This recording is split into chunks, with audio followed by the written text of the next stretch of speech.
자, 오늘부터 이제 사무엘하 이제 보려고 합니다. 자, 지난 시간까지 우리가 사무엘상을 보았죠. 그래서 이 사무엘상 마지막 장에 무엇이 기록되어 있었습니까? 사울의 죽음. 그 길보아 전투에서 사울과 사울의 아들들이 이제 죽은 것을 기록을 하고 있죠. 자, 이것은 세상의 임금을 심판하는 것과 같은 것입니다. 그래서 육신의 일을 추구하는 자기라는 구조가 무너진 것을 보여주는 거예요. 그렇기 때문에 사울의 죽음에서 나의 죽음을 볼 수 있어야 되는 거예요. 그러니까 단지 사울 왕의 죽음을 이야기하는 것이지만 그 사울의 죽음을 통해서 반드시 나의 죽음으로, 그러니까 나의 죽음이란 건 무엇이죠? 예, 내 육신된 것, 나의 사람으로 구하는 것, 나의 공의로 뭔가 구원을 이루려는 그러한 열심. 물론 여기는 우리가 겉보기에는 종교적인 열심이 될 수 있는 거예요. 근데 이것 자체가 나쁘다기보다는 뭔가 해서 하나님 앞에 받으려고 하는 보상 심리가 있다고 하는 것이죠. 우리가 이렇게 해야지만이 구원을 받는다. 이런 것들을 얘기하는 겁니다. 이게 이제는 성경에서 말하는 이제 자기라고 하는 것입니다. 자기. 그 구조가 무너진 것을 사울의 죽음을 통해서 우리가 반드시 볼 수 있어야 되는 거고, 그것은 또한 사울의 얘기가 아니라 나의 얘기라고 하는 것이죠. 그리고 오늘 이제 사무엘 하를 볼 건데 1장 1절 잠깐 먼저 읽어볼까요? 사울이 죽은 후에 다윗이 아말렉 사람을 쳐 죽이고 돌아와 다윗이 시글락에서 이틀을 머물더니, 자, 이렇게 1절이 시작이 됩니다. 자, 그러면은 지금 사무엘 상과 사무엘 하는 한 권이라고 말씀을 드렸어요. 그런데 이제 상하를 기준으로 보면 이 사무엘 하가 시작되면서 사울의 죽음을 다시 한번 언급을 하죠. 그러면서 사울이 죽은 후라고 되어 있습니다. 자, 이 사울의 죽음이 의미하는 것은 그러면은 무엇이냐면 이제 다윗의 도피 생활이 끝났다라고 하는 것이죠. 그리고 이제는 사울이 죽었으면 그 다음에 다윗이 다음 이스라엘의 왕으로 등극될 때가 가까이 왔다는 것을 의미하기도 합니다. 그래서 사무엘 하 5장에서 다윗이 온 이스라엘의 왕으로 등극되는 것을 우리가 볼 수 있습니다. 처음에는 유다 지역, 유다 지파 땅에서, 그러니까 헤브론을 중심으로 거기서 먼저 유다 왕으로 이제는 세워지게 되고, 그러니까 처음부터 온 이스라엘이 다윗을 막 추종하여서 세운 게 아니에요. 그러니까 그 다윗이 유다 지파잖아요. 그러니까 그 유다 지파를 중심으로 세워졌고, 왜냐면 다른 지파들은 어떤 걸 생각을 하냐면 사울 왕이 있었잖아요. 사울 왕이 죽었는데 사울 왕의 후손이 있단 말이에요. 그를 이제는 그 다음 왕으로 세우려고 했던 것이죠. 그런데 분열이 일어나요. 죽음을 당해요. 그래서 다윗이 이제는 온 이스라엘의 왕으로 추대가 되는 것이죠. 등극이 됩니다. 그게 사무엘 하 5장에서 나오는 것이고요. 그리고 우리가 또 집중적으로 봐야 되는 부분이 7장입니다. 7장에는 어떤 내용이 있을까요? 다윗의 언약 들어보셨어요? 다윗 언약. 그 다윗 언약이 기록이 되어 있습니다. 이 7장에서. 그런데 이 다윗 언약은 하나님과 다윗 개인 간의 언약 관계를 넘어서 메시아적 언약을 우리에게 보여주고 있다고 하는 거예요. 그것은 그리스도에 관한 것입니다. 하나님 나라, 그리스도의 나라에 관한 것을 우리에게 얘기해 주는 거예요. 분명히 하나님께서 영원할 거라고 했거든요. 그 나라가. 그런데 그 나라가 영원함은 우리가 이스라엘의 역사를 보게 되면 어떻게 됩니까? 솔로몬까지는 뭔가 이스라엘이 그 어마어마한 왕국을 이루죠. 강대국입니다. 강대국이 돼요. 그런데 솔로몬 이후에 어떻게 됩니까? 남과 북으로 갈라지게 되는 거예요. 그리고 북이스라엘은 아수르로, 그 다음에 남유다는 바벨론 때문에 멸망을 당합니다. 그러면은 다윗 언약에서 말씀하셨던 영원하다라고 하신 하나님의 말씀은 그러면은 거짓이란 말인가요? 그렇지 않다고 하는 것이죠. 그것은 그리스도에 관한 것이었던 것이죠. 그래서 메시아적 언약이라고 말씀을 드렸던 겁니다. 그것이 이제 사마 7장에 있고요. 자, 그래서 사무엘 하는 이제 다윗의 이제 이야기로 전개가 됩니다. 이제는 그 전 이제 사무엘상은 다윗과 사울과의 관계, 도망 다니고 출격하고 막 이런 관계를 보여줬다면 사무엘하는 이제는 다윗의 업적에 대해서 얘기하고 있는데, 그래서 1장부터 10장까지는 다윗이 왕으로 등극된 것과 다윗이 이스라엘의 왕으로서의 업적을 기록을 하고 있습니다. 그리고 그것은 이제는 다윗의 이제 흥왕기라고 할 수 있는 것이죠. 반면에 11장부터 24장은 다윗의 침체기라고 할 수 있습니다. 그 얘기는 무슨 얘기냐면 다윗이 왕이 된 이후에 안정적이고 그냥 계속 화평하게 계속 지냈나요? 그렇지 않았다고 하는 것이죠. 그 화평한 가운데에, 안정적인 생활 가운데에 무슨 일이 일어납니까? 바세바 사건이 일어나는 것이죠. 그리고 압살롬의 반란도 있었다고 하는 것입니다.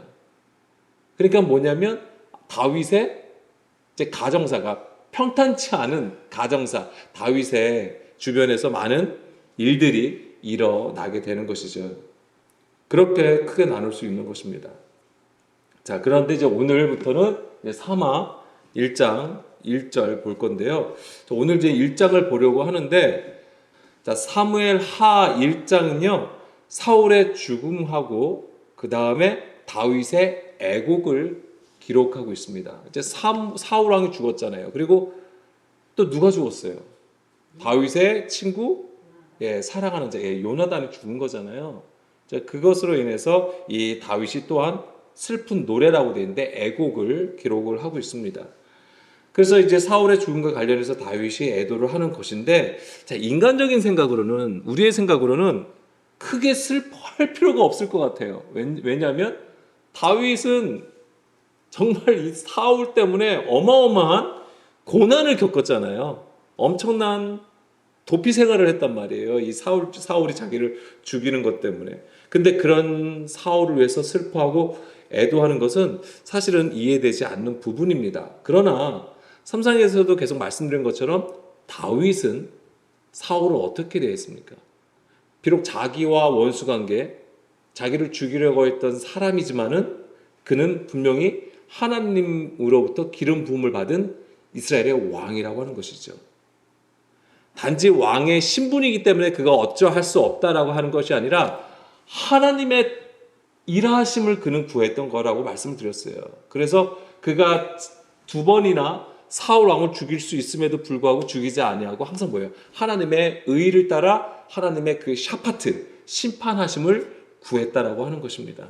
그러니까 그가 사울을 어떻게 생각하는지를 우리가 알 수 있는 부분입니다. 그러니까는 이 애곡하는 부분에서도 사울을 언급을 한다라고 하는 것이죠.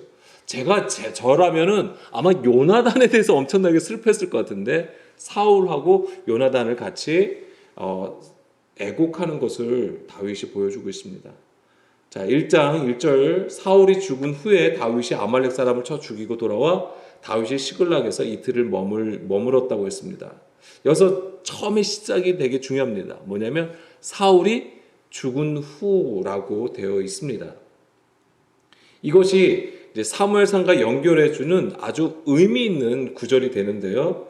원래 이 사무엘상하가 한 권이라고 말씀을 드렸어요. 그런데 이게 어떻게 두 권이 된 거냐면 히브리어로 적혀 있단 말이에요. 이제 이것을 헬라어로 번역을 하면서 이제 편의상 아마 이 두 권으로 만든 것 같아요. 그렇기 때문에 이 사무엘이 죽은 후라고 하는 것은 이제 앞에 문맥과 이제 구분하여진다고 하는 거예요. 이제는 구분하여서 이제 다른 내용으로 전환된다라고 하는 것을 우리에게 보여줍니다. 그런데 이 표현이 너무 중요해요. 성경에서는 이런 표현들이 있어요. 누구누구가 죽은 후에, 이런 표현들이 있습니다. 쉽게 우리가 볼 수 있는 데가 여호수아 1장 1절이에요.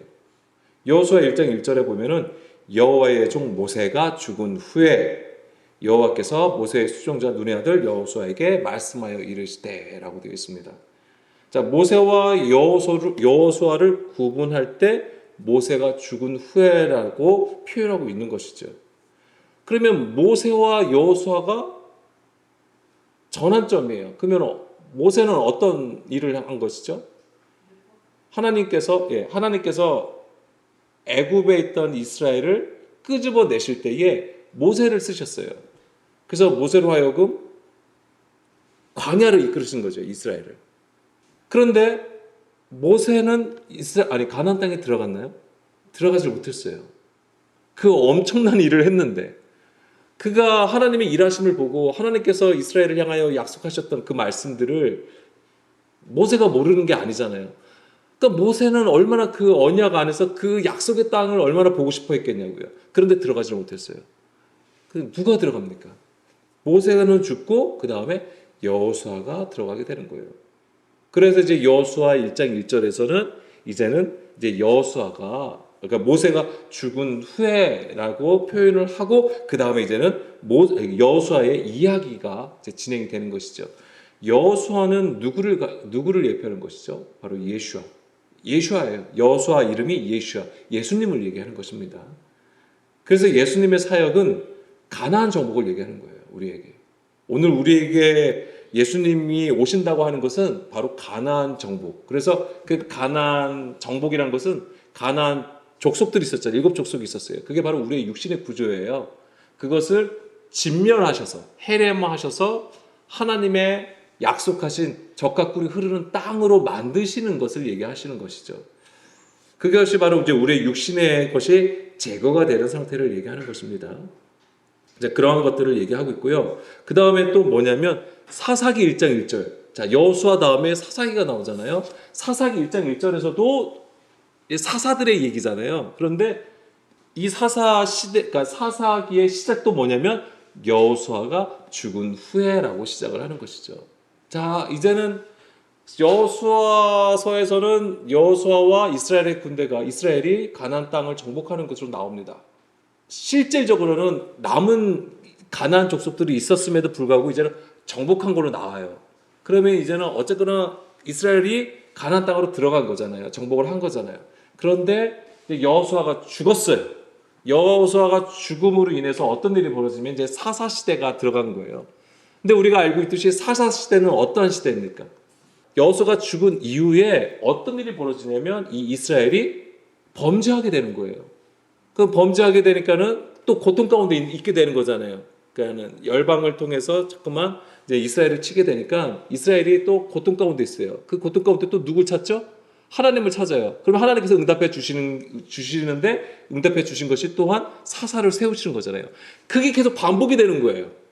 여호수아가 죽었다라고 하는 것으로 이 사사 시대는 또한 시작을 한다라고 하는 것이고, 자, 이렇게 성경에 처음 시작할 때 누가 죽은 후에 이렇게도 시작하지만 중간에도 이렇게 표현되기도 합니다.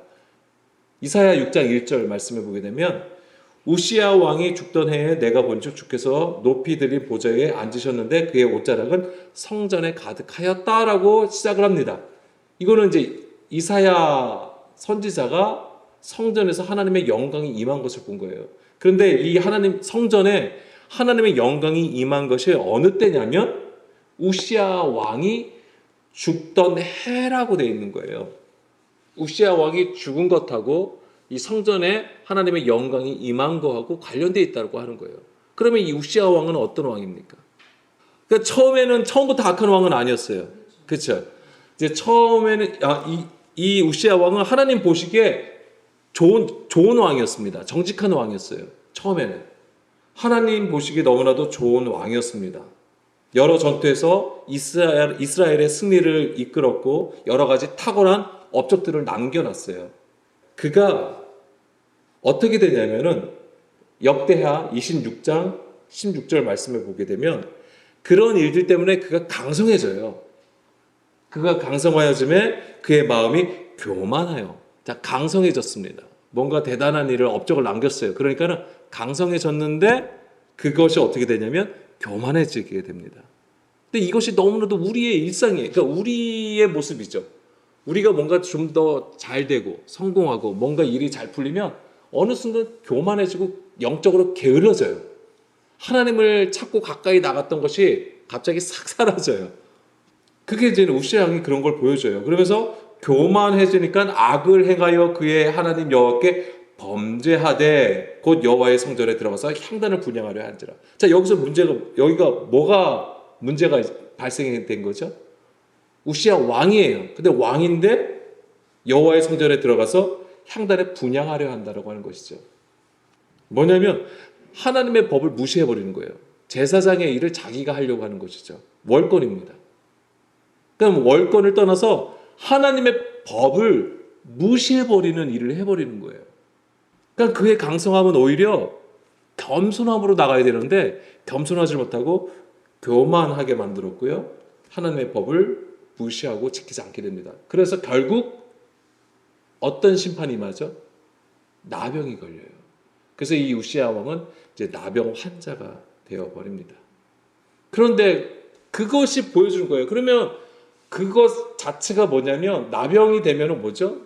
그 처소에서 쫓겨나게 되는 거예요. 이스라엘 진영에서 쫓겨나게 되는 거예요. 그게 뭐냐면 그게 죄악 상태에 빠진 거예요.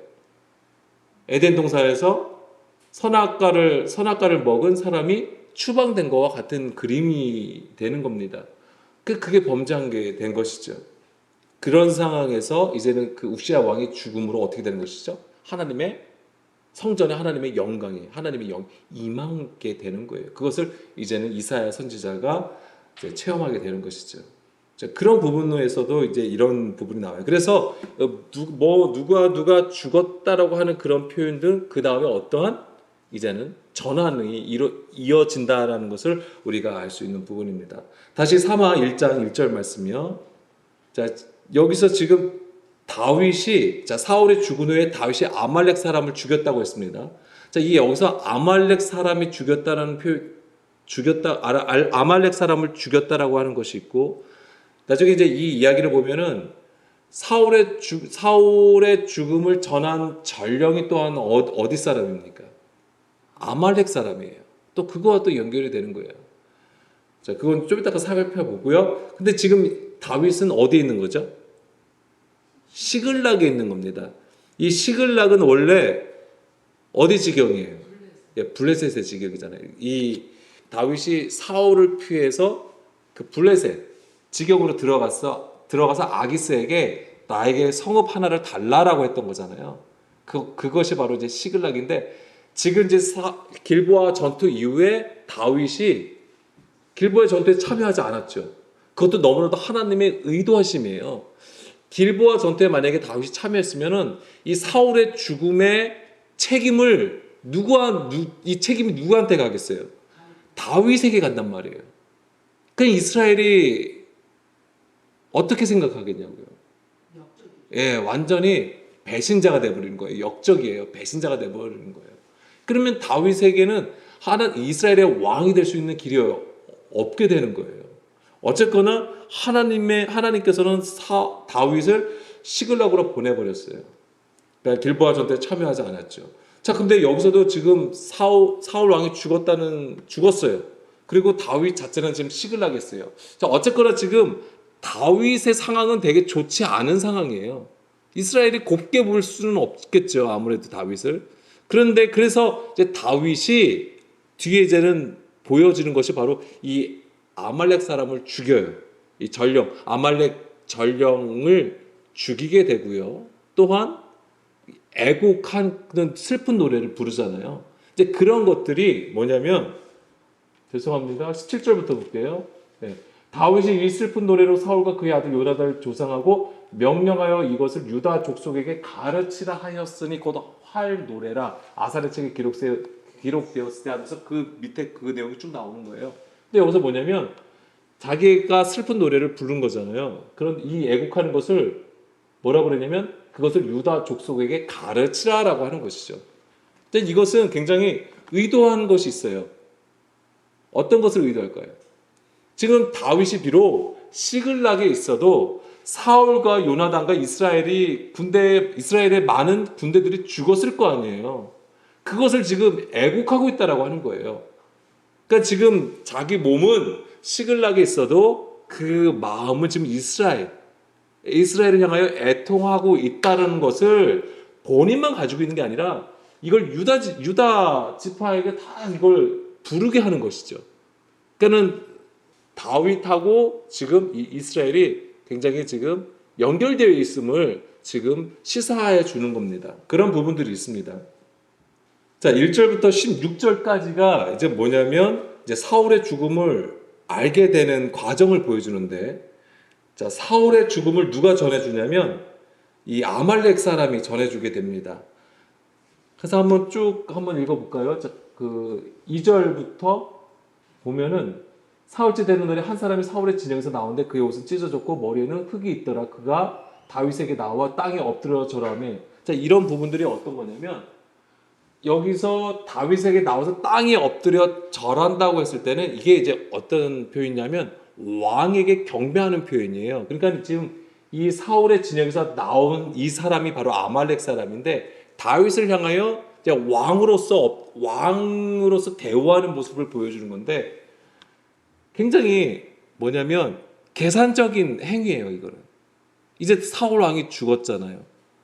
그러면은 그가 생각할 때는 이제 누가 왕이 될까라고 했을 때는 다윗이 가장 유력했던 것이고 이제 다윗에게 잘 보이려고 하는 계산된 행동이 됩니다. 이제 그 밑에 보면 더 알게 돼요. 이제 3절 다윗이 그에게 묻되 너는 어디서 왔느냐 하니 대답하되 이스라엘 진영에서 도망하여 왔나이다. 4절 다윗이 그에게 이르되 일이 어떻게 되었느냐라고 했을 때 이제는 이 사람이 이제 자세하게 사울의 죽음에 대해서 이제 이야기를 해줍니다. 그러면서 이제 5절 다윗이 자기에게 알리는 청년에게 묻되 사울과 그의 아들 요나단이 죽은 줄 내가 어떻게 아느냐 했을 때 6절 그에게 알리는 청년이 이르되 내가 우연히 길보아산에 올라가 보니 사울이 자기 창에 기대고 병거와 기병은 그를 급히 따르는데 사울이 뒤로 돌아 나를 보고 부르시기로 내가 대답하되 내가 여기 있나이다 한즉 내게 이르되 너는 누구냐 하시기로 내가 그에게 대답하되 나는 아말렉 사람이나이다 한즉 또 내게 이르시되 내 목숨이 아직 내게 완전히 있으므로 내가 고통 중에 있나니 청하건대 너는 내 곁에 서서 나를 죽이라 하시기로 그가 엎드러진 후에는 살 수 없는 줄을 내가 알고 그의 곁에 서서 죽이고 그의 머리에 있는 왕관과 팔에 있는 고리를 벗겨서 내 주께로 가져왔나이다 라고 이렇게 얘기를 해버려요. 자, 지금 이 아말렉 사람이 다윗에게 전한 이 얘기가 맞나요? 네, 거짓말이에요. 거짓 보고를 하는 거예요. 사울 왕을 누가 죽인 걸로 얘기하고 있습니까? 예, 자기 자신. 아말렉 사람 자기가 사울을 죽였다라고 얘기를 합니다. 왜 이렇게 얘기했을까요? 그러니까는 뭐냐면 자, 사울 왕이 죽었고 다윗이 왕이 되잖아요. 그러면은 사울 왕이 죽었기 때문에 다윗이 왕이 된 건데 그 공로가 누구한테 있다라고 보는 거예요. 아말렉 사람 자기에게 그 공로가 어느 정도 있다라고 사울에게 지금 얘기하는 거예요. 그러니까 굉장히 계산적인 거예요. 그러니까 거짓 보고를 하고 있는 것이죠. 그러니까 11절에 이에 다윗이 자기 옷을 잡아 찢으며 함께 있는 모든 사람들 그리하고 자 그런데 다윗의 반응은 무엇입니까? 기뻐한 게 아니었습니다. 애통의 표시로 뭘 하는 거죠? 자기 옷을 찢었다고 하는 것이잖아요. 이것이 이제 성경에서 애통의 표시가 되는 것이죠. 사울과 그의 아들 요나단과 여호와의 백성과 이스라엘 족속이 칼의 죽음으로 말미암아 저녁 때까지 슬퍼하고 울며 금식하였다라고 했습니다. 그리고 13절부터 보게 되면 다윗이 그 소식을 전한 청년에게 묻되 너는 어디 사람이냐? 대답하되 나는 아말렉 사람 곧 외국인의 아들이나이다. 아말렉 사람이라고 얘기를 합니다. 그러니까 이게 되게 중요한 거예요. 아까 1절에서도 다윗이 아말렉을 쳐 죽였다고 했잖아요. 그것은 뭐냐면 시글락에서 돌아왔는데 아말렉이 시글락 성읍을 짓밟았잖아요. 그때 이 시글락 사람들이 붙잡혀 갔을 때에 이 아말렉을 쳐서 다시 되찾아오는 것이 사무엘상 30장에 있었어요. 그걸 얘기하는 겁니다. 그리고 여기서도 다시 아말렉 사람이 등장하는 건데 14절 다윗이 그에게 이르되 내가 어찌하여 손을 들어 여호와의 기름 부음 받은 자 죽이기를 두려워하지 아니하였느냐라고 얘기합니다. 다윗은 사울을 기름 부음 받은 자이기 때문에 죽일 수 없다라고 했고 자기뿐만 아니라 죽일 수 있는 기회에서 다른 사람들 또한 사울을 죽이지 못하게 했단 말이에요. 15절 다윗이 청년 중 한 사람을 불러 이르되 가까이 가서 그를 죽이라며 그가 침에 곧 죽으니라. 아말렉 사람을 죽입니다. 다윗이. 그러면서 16절에 다윗이 그에게 이르기를 내 피가 내 머리로 돌아갈지어다. 내 입이 내게 대하여 증언하기를 내가 여호와의 기름 부음을 받은 자를 죽였노라 함이니라 하였더라. 네. 그러니까 우리는 다윗이 이 사울 왕을 어떻게 생각하고 있는지 여전히 우리가 알 수 있는 부분입니다. 그런데 이제 여기서 우리가 이제는 좀 살펴봐야 되는 것은 사울의 죽음과 아말렉의 죽음이에요. 이 관계를 좀 우리가 살펴볼 필요가 있는 거예요. 그러니까 지난 시간에는 어떤 것을 말씀을 드렸냐면은 사무엘과 사울 그리고 다윗의 관계 속에서 사무엘서 전체의 주제가 무엇인지를 간단하게 말씀을 드렸어요. 그래서 사무엘이 무슨 뜻이라고 했죠? 들음이란 뜻을 가지고 있었다고 했어요. 그래서 근데 사울은 어떤 것을 보여주냐면 번제와 제사를 중요하게 여기는 자예요. 보여지는 제사, 보여지는 신앙을 얘기하는 것이지만 듣질 않아요. 하나님의 말씀을 듣고 그의 하나님의 뜻과 마음이 어디에 있는지, 하나님이 기뻐하시는 것이 무엇인지에는 관심이 없는 자예요. 하나님은 그러한 사울을 패하시게 되고 대신 다윗을 세우는데 다윗은 어떤 자라고 했습니까? 사랑을 받는 자라고 했잖아요. 이 사랑이란 게 뭐예요? 나의 계명을 지키는 자가 나를 사랑한다라고 하신 예수님의 말씀처럼 사랑이라는 것은 그건 뭐냐면 주의 계명을 듣는 걸 얘기하는 것입니다. 그러니까 다윗은 그걸 보여주는 거예요. 그러니까 하나님께서 사울을 패하시면 듣지 않는 구조를 패하시고 듣는 자를 통하여서 하나님의 나라, 하나님의 언약을 이루시겠다. 이것을 보여준다라고 말씀을 드렸어요. 자, 그래서 오늘 그러면은 이 사무엘 하에서 1장에서 보여주는 사울의 죽음과 아말렉의 죽음, 그 관계를 좀 우리가 좀 또 볼 필요가 있습니다. 그래서 사울과 아말렉 그리고 다윗의 관계를 살펴보게 되면 자, 다윗이 이스라엘의 왕이 되는데 그것이 어떤 의미인지 또한 우리가 알 수 있는 부분입니다. 자, 사울의 죽음은 물리적으로는 길보아 전투에서 죽었습니다. 블레셋과의 싸움에서 져서 죽게 되는데 영적으로는 어디서 사실 죽음을 맞이한 거죠? 사형 선고를 어디서 당한 거예요? 네, 그렇죠. 그게 이제 3장 15장이에요. 15장 22, 23절 말씀해 보게 되면 순종이 제사보다 낫다라고 하신 말씀 아시죠? 그렇게 사울을 그렇게 책망을 합니다. 왜 그랬냐면은 하나님께서는 아말렉을 진멸하라고 말씀을 하셨어요. 그런데 사울은 아말렉을 다 진멸하지 않아요. 좋은 것은 남겨두게 됩니다. 그리고 그 좋은 것으로 이제 그것을 들키게 되니까 그 좋은 것으로 하나님께 제사를 드리려 한다라고 했을 때에 사무엘이 사울을 향하여 하나님이 기뻐하시는 것이 무엇인지를 말씀해 주시는 거예요. 그러니까 얘기를 해주는 거예요. 하나님은 제사보다 그의 목소리 청종하는 것을 좋아하신다. 순종을 더 제사보다 순종을 더 좋아하신다. 순종이 무엇입니까? 듣는 걸 얘기하는 겁니다. 믿음을 말씀을 하시는 것이죠. 그걸 좋아하는데 사울이 그걸 못했어요. 그러니까는 23절에 이는 거역하는 것이 점치는 죄와 같고 완고한 것은 사신 우상에게 절하는 죄와 같음이니라. 왕이 여호와의 말씀을 버렸으므로 여호와께서도 왕을 버려 왕이 되지 못하게 하였다. 이렇게 전하고 있는 거잖아요. 이때 사형 선고를 받은 거예요, 사울은. 그러니까 여기서 생각하셔야 돼요. 그러니까 이 사울이 아말렉을 진멸하지 아니함은 사울 안에 아말렉의 영을 가지고 있는 것이죠. 동일한 것입니다. 그런데 그러면 더 우리가 알아야 되는 것은 그럼 성경에서 이 아말렉은 과연 뭘까? 왜 하나님은 이 아말렉을 치라고 했는데 사울이 조금 좋은 거 가치 있는 거 좀 남겨두는 걸로 인해 가지고 뭐 이렇게까지 사울을 폐위하신다고 하신 말까지 하셨을까? 그러면 아말렉은 무엇이냐 이거죠. 그것을 우리는 출애굽기 17장에서 볼 수 있어요. 자, 애굽에서 이스라엘 백성이 나왔습니다. 광야를 지나가야 되잖아요. 근데 처음으로 싸운 민족이 누구냐면 아말렉이 되는 거예요. 그게 출애굽기 17장 8절에서 16절 말씀인데요. 근데 9절 보겠습니다. 모세가 여호수아에게 이르되 우리를 위하여 사람들을 택하여 나가서 아말렉과 싸우라. 내일 내가 하나님의 지팡이를 손에 잡고 산 꼭대기에 서리라. 자, 14절 여호와께서 모세에게 이르시되 이것을 책에 기록하여 기념하게 하고 여호수아의 귀에 외워 들리라. 내가 아말렉을 없이하여 천하에서 기억도 못하게 하리라. 자, 아말렉이 하나님 앞에 무엇을 뭐 엄청난 것을 잘못했을까요?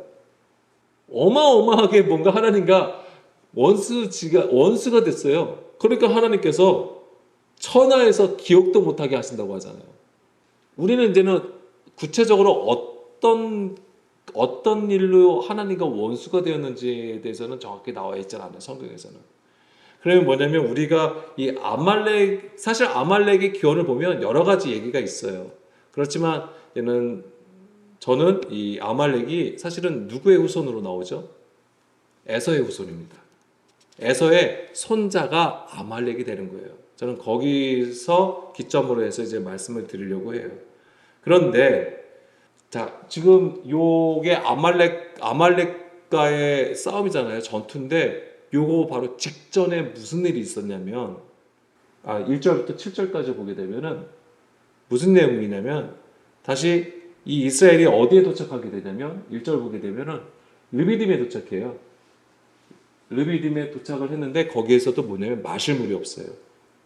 그러니까는 2절 백성이 모세와 다투어 이르되 우리에게 물을 달라고 불평불만하는 거죠. 그러니까는 모세가 뭐라고 합니까? 너희가 어찌하여 나와 다투느냐? 너희가 어찌하여 여호와를 시험하느냐? 여기서 우리가 봐야 되는 게 다툼이 있고요. 하나님을 시험한다는 게 있어요.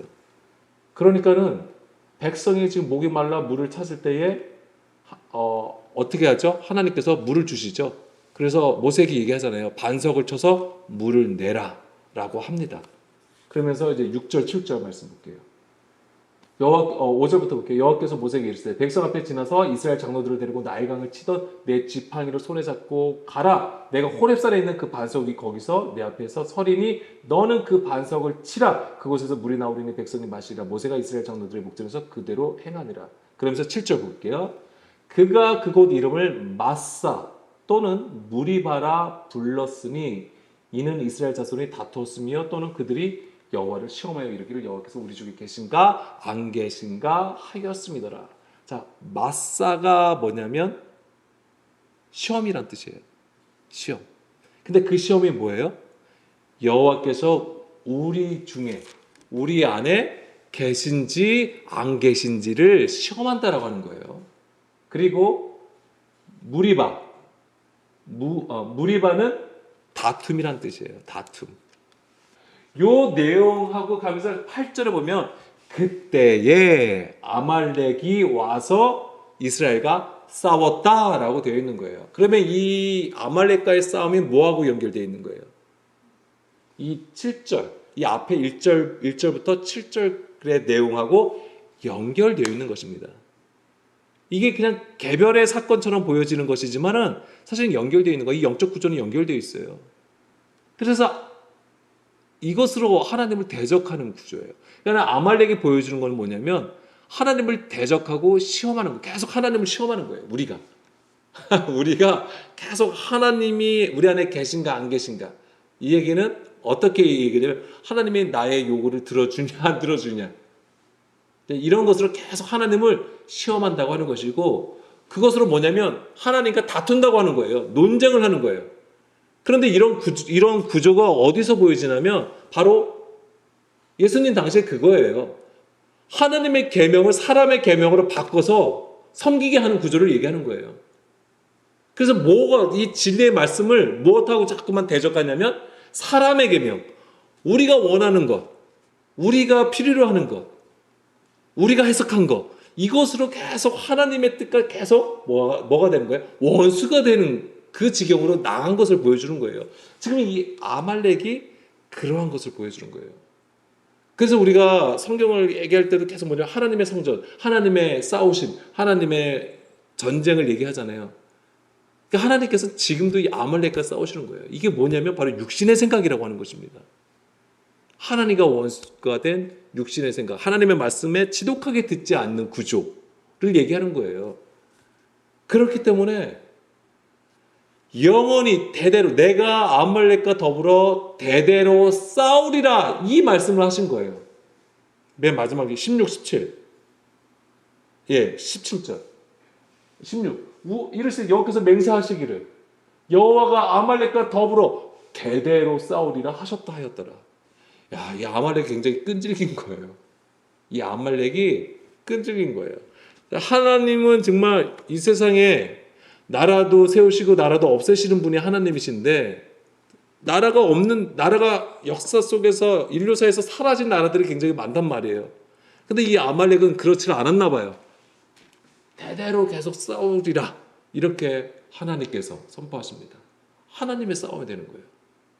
근데 이런 그림들이 사실은 여기 지금 아말렉 싸움에서 딱 보여져요. 뭐냐면 다시 9절 보겠습니다.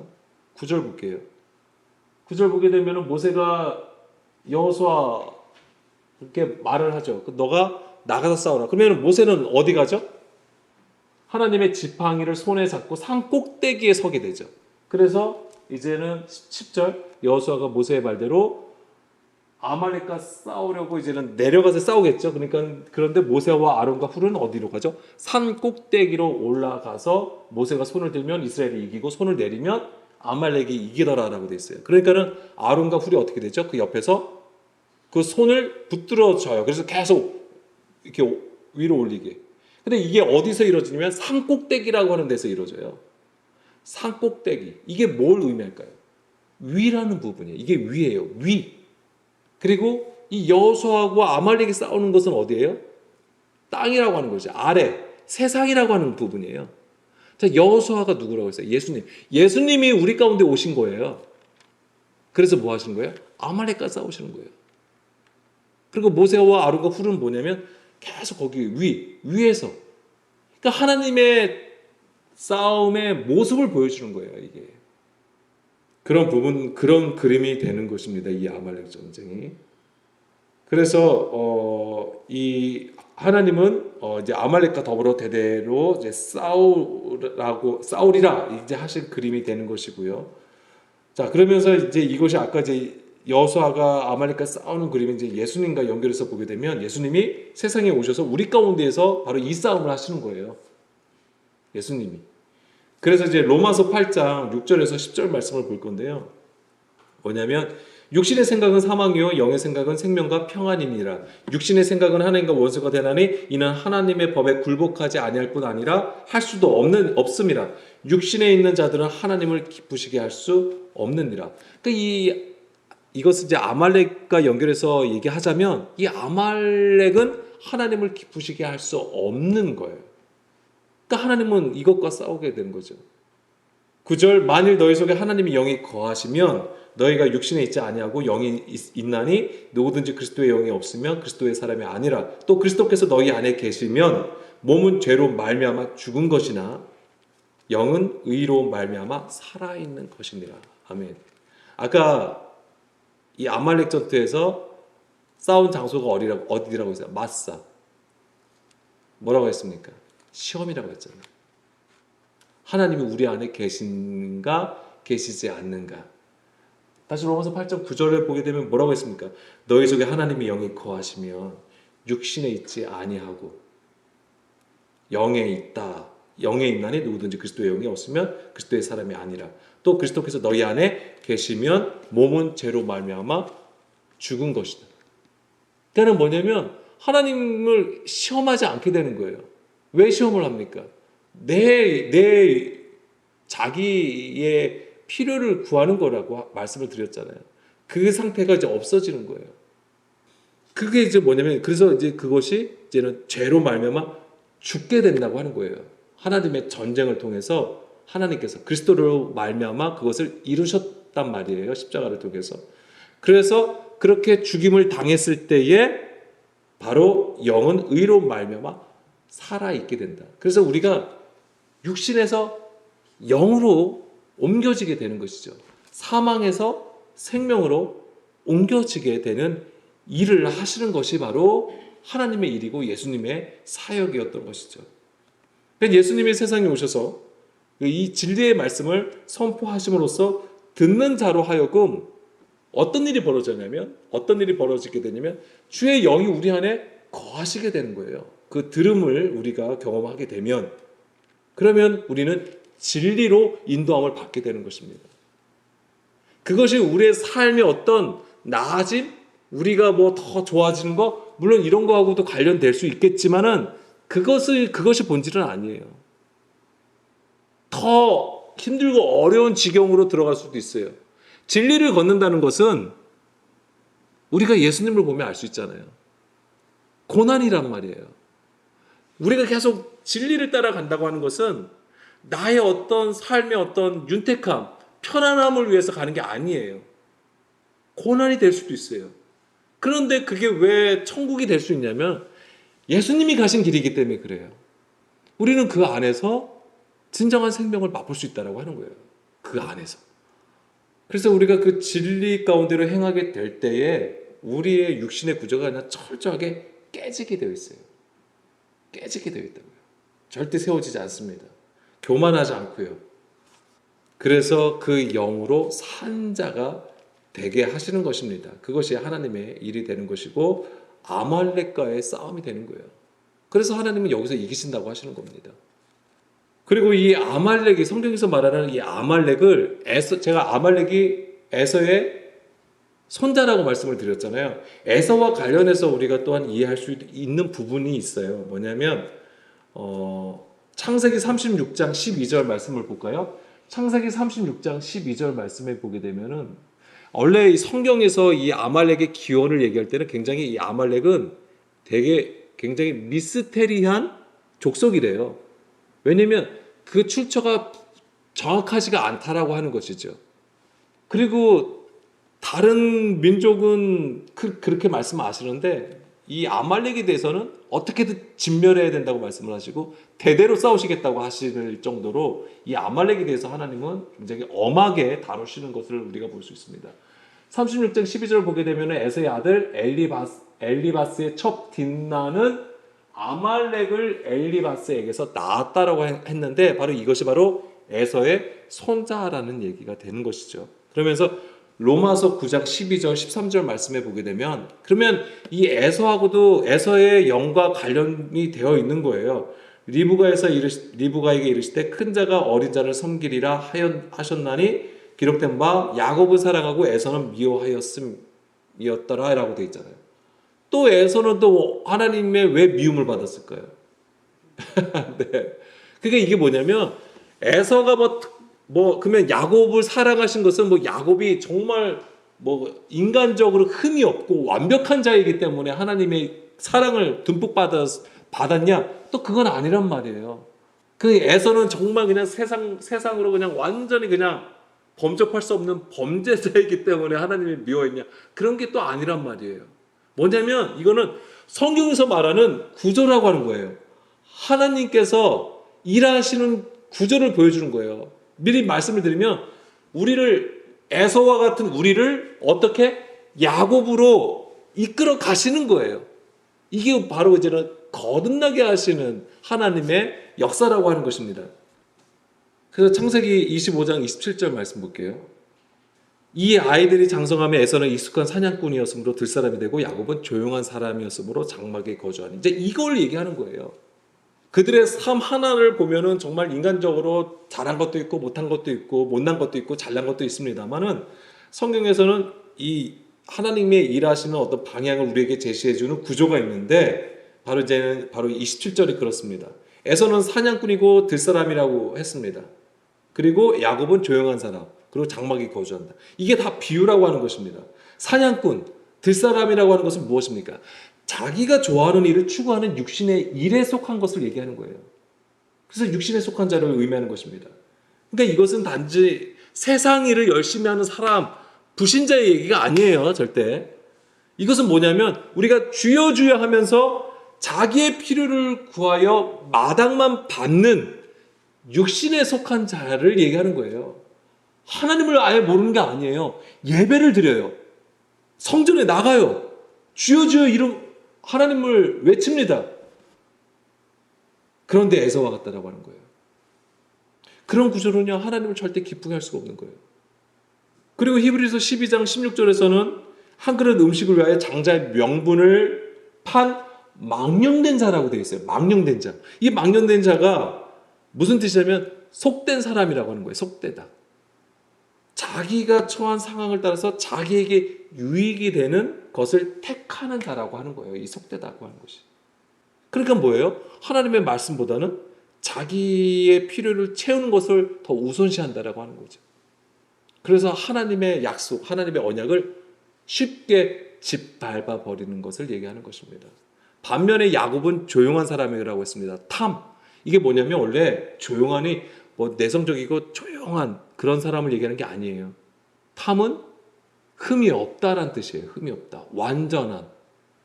흠이 없는 이런 뜻을 가지고 있는 거예요. 흠 없는 자라는 거예요. 완전한 자라고 하는 것입니다. 근데 그가 왜 그렇게 불려지냐면 장막에 거한다고 하는 거예요. 이 장막에 거한다는 것이 무엇을 의미할까요? 성전에 있음을 의미하는 거예요. 성전에서 보좌로부터 나오는 그 말씀을 듣는 것. 하나님의 입에서 나오는 그 모든 말씀을 듣는 자라고 하는 것입니다. 그것이 하나님 보시기에는 기쁨이 된다고 하는 거예요. 하나님께서 기뻐하시는 것을 행하는 자가 바로 온전한 자라고 하는 거예요. 흠이 없다라고 하는 것입니다. 인간적으로 왜 흠이 없겠어요? 근데 야곱은 그런 구주를 보여주게 되는 것이죠. 그래서 하나님의 말씀을 듣고 이제 순종하는 자를 보여주는 것입니다. 자, 하나님의 아말렉과 더불어서 대대로 싸우시겠다고 하는 것은 바로 이 세상에서 아말렉 족속을 완전히 진멸해 버리시겠다는 그런 의미로도 해석이 되겠지만 우리를 에서에서 야곱으로 인도하여 가시겠다고 하시는 약속이에요. 복음이죠. 이게 복음이에요. 내가 널 죽여서 이 세상에 그 흔적조차 남기지 않을 거야. 이렇게 엄포하신 게 아니에요. 우리를 에서에서 야곱으로 옮기신다고 하는 것이고 우리를 교만한 자, 거만한 자에서 어떻게 하시는 거예요? 낮은 자, 겸손한 자, 심령이 가난한 자로 만들어 가시겠다고 하시는 것입니다. 자, 아말렉을 진멸하지 않았어요, 사울은. 그 얘기는 아말렉의 구조 안에서 육신의 일을 추구하였다고 하는 것이죠. 그런 사울을 하나님의 사랑 안에 거하는 다윗으로 바꾸어 가시겠다고 하는 거예요. 우리는 사무엘서를 통해서 그걸 볼 수 있는 거예요. 하나님의 말씀을 듣고 순종하지 않는 구조에서 하나님의 말씀을 듣고 순종하여 믿음으로 살아가는 자들로 세우시겠다고 하시는 것입니다. 이게 이 아말렉을 진멸하시겠다고 하시는 것이. 그래서 하나님께서 지금도 그 일을 하시는 거예요. 싸우신다고 하시는 것입니다. 자, 오늘은 이제 여기까지 하고요. 자, 앞으로 이제는 사무엘 하는 이제는 그 내용은 뭐 간단하게 우리가 이제는 나누고요. 그 다음에 그 안에 있는 어떤 핵심적인 주제나 또는 내용을 가지고 좀 나누려고 합니다. 자, 오늘 나눈 말씀들 마음에 새기면서 우리가 기도하길 원하는데요. 특히 이제 우리 안에 이 아말렉을 분별하여서 이 하나님의 말씀을 들음으로써 우리 안에서 완전히 진멸되는 그런 역사가 있기를 간절히 소망합니다. 아말렉의 진멸은 하나님께서 싸우시는 거거든요. 계속 대대로 싸우시겠다고 하신 것인데 이것이 뭐냐면 우리가 주의 음성을 들을 때에 주의 말씀을 듣고 하나님이 정말 원하시고 기뻐하시는 것을 깨달아서 지켜 행할 때에 우리 안에 이 아말렉이 진멸되는 것입니다. 오늘도 하나님은 그것을 위해서 우리와 함께 하시는 거예요. 자, 오늘 우리가 예수님께서 가신 그 길로 행할 때에 이 놀라운 역사가 있기를 간절히 소망합니다. 우리 함께 기도하실게요.